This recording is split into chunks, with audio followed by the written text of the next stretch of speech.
You know what this crater reminds me of? No idea. I don't care. That giant wormhole in New York. Does it remind you? That's manipulative. I don't want to talk about it. Are they coming back? The aliens? Maybe. Can you stop? Remember what I told you that I have an anxiety issue? Does this subject make you edgy? Yeah, a little bit. Can I just catch my breath for a second? Are the bad guys in Rose Hill? Do you need a plastic bag to breathe into?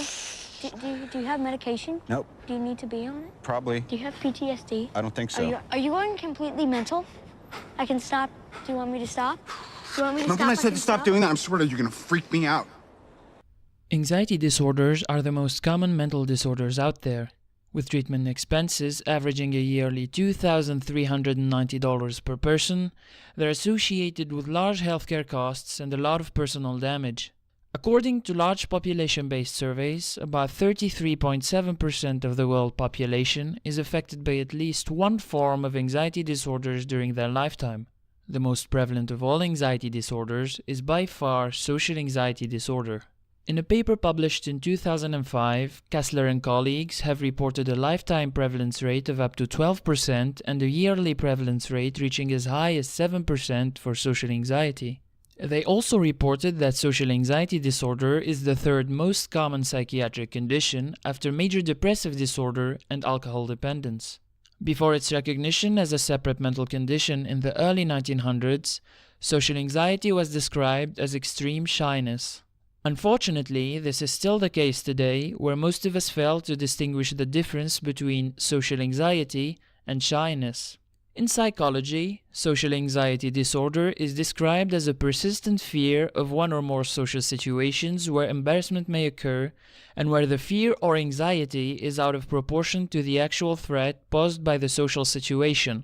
In most cases, social anxiety disorder will cause a significant impairment in social, occupational, and many other areas of functioning. In fact, people with generalized social anxiety disorder make 10% less money than the non-clinical population and are less likely to marry and more likely to get divorced. Looking at shyness, however, the fear or anxiety is not over the top. For example, a shy person might get nervous moments before a group presentation, while a socially anxious person would start to worry weeks beforehand.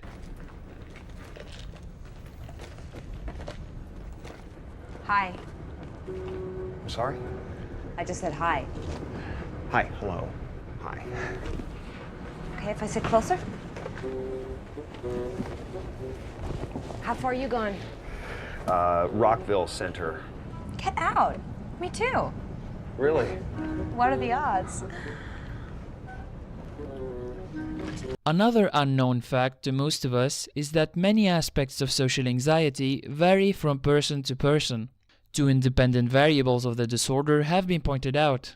The first is the fear of situations, and the second is the fear of outcomes. Oh. Jesus. I thought I would remember 5 you. years? It might be the hair. This variability has prompted researchers to divide social anxiety disorder into subtypes. The most common distinction is set between generalized social anxiety disorder, where individuals fear most social situations, and non-generalized social anxiety disorder, where a more limited range of situations is feared. Social anxiety can happen at any time and for various reasons. It typically develops during childhood or adolescence, although it can also appear during adulthood. Its manifestation is due to several interacting biopsychosocial factors. As you may expect, it has been shown that genetic factors do play a part in the emergence of social anxiety. However, genes may only influence the probability of developing any random anxiety or depressive disorder rather than specifically developing social anxiety. Moreover, according to Kendler and colleagues, social anxiety heritability estimates range from 25 to 50%, indicating that environmental factors also play a role in the development of the condition. Stressful social events during childhood, such as being bullied or domestic abuse, are almost always reported by people suffering from social anxiety. Liebe and colleagues also reported that parental modeling of fear and an overprotective parenting style are linked to the development of the disorder. The therapeutic effects shown by the administration of selective serotonin reuptake inhibitors, serotonin and noradrenaline reuptake inhibitors, and monoamine oxidase inhibitors suggest that a possible dysregulation of the serotonin and dopamine pathways could play a part in social anxiety. Although these drugs can be effective at alleviating the symptoms, they are not actual cures for the disorder. Furthermore, neuroimaging studies showcase how socially anxious brains react differently to threatening stimuli compared to their healthy counterparts. Although recovery can occur naturally during teenage years, leaving social anxiety untreated is risky business. If you reach adulthood without managing to recover, your chances of spontaneously getting rid of the disorder on your own plummet very rapidly. And to make matters worse, the condition is unremitting. In other words, the symptoms never disappear during any given social situation, meaning that social anxiety is always there, affecting every thought you have or decision you make. Being socially anxious is very hard to cope with. In a way, you are the prisoner of your own thoughts and you cannot do anything about it. You understand that your fear is unreasonable, but you still can't cope with it. Even trying to push through it seems to make matters worse every time. In a few moments, I'll be breaking down to you one of the most popular and successful ways used by therapists to treat social anxiety.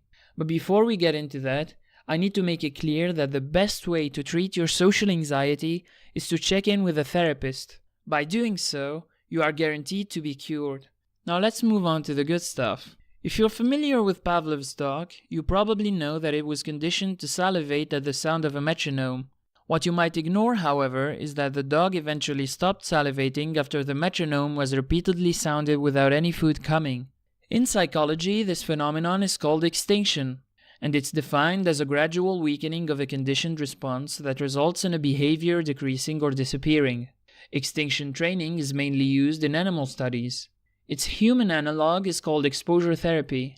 Both exposure therapy and extinction training include repeated exposure to the fear-inducing stimuli in a safe environment.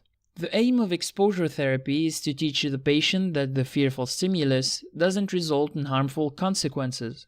Knowing this parallel, researchers have tried to showcase the importance of extinction in improving social anxiety symptoms. In a research article titled "Extinction Retention Predicts Improvement in Social Anxiety Symptoms Following Exposure Therapy," Berry and colleagues demonstrate how the consolidation of extinction learning into long-term memory is associated with a positive outcome of exposure therapy. In their analysis, they used data gathered from two separate studies in which randomly selected socially anxious subjects were either assigned to a no-treatment control group or to an exposure therapy group. Two key parameters were calculated before, during, and after each exposure session. The first parameter is extinction retention, which is defined as the rebound of the peak fear value measured from the end of an exposure session to the beginning of the following session.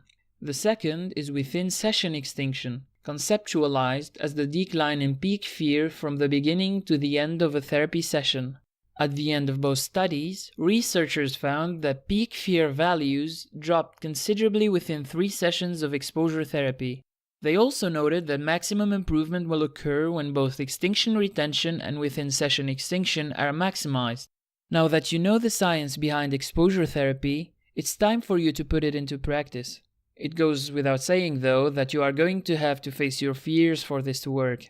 In this section, I'll share with you one of the simplest and most manageable plans that you can follow to maximize your improvement rate and minimize your risks of failure. First, you need to make up a hierarchical list of fears that you want to extinguish, with the least feared situation as your priority.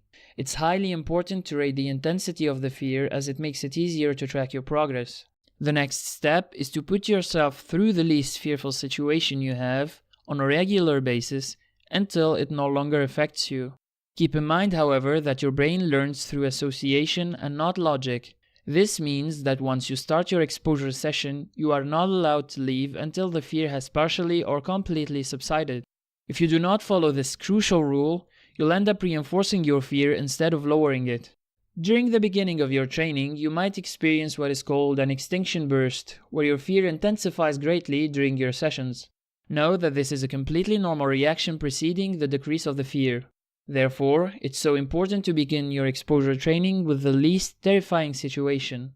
The third and final step is to slowly climb up the fear hierarchy until you reach the top of your list and beat your last fear. Even though this 3-step plan works extremely well, you can still improve it by squeezing in some extra steps to make it even better. For example, you can try adding meditation or some breathing exercises to help you cope with the unpleasant physiological changes you experience during a fear response. Now you're almost fully equipped to go out and tackle your fears. The last piece of equipment you'll need is already within you. You need to believe in yourself and in the science for this to work. No amount of motivation or advice will get you through it if you have the wrong attitude. So instead of expecting failure, you need to see success as the one and only possible outcome. Know that you are tough enough to do it, and given enough time, you will eventually do it.